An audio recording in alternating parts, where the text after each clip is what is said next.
masuk tagang le jo. Tagang setagang yo.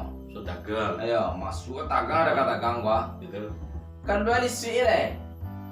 kayak kita. Masuk we tagang kan? Kalau di sui le. Ada jo.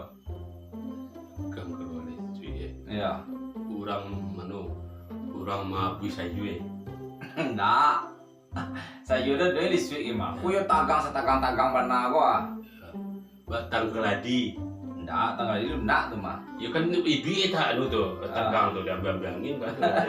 Aku kalau lama tiga lah yue kan. Nggak, itu nggak masuk tuh dah. Itu duit semua itu mah. Nyo masuk tagang. Nah, Kalau ada sui. coba deh cuy. Ya. Kemudian Angin dingin. apa? Tanya aja lebih. Angin dingin. Oh no. Ya takut ya mak ya. Gampang ya mak ya. Dingin. Dingin jo. Dingin jo ya. Ah, apa? Jadi ya tadi Mas buat dagang. tagang naga. Keluar lesui. Apa tuh?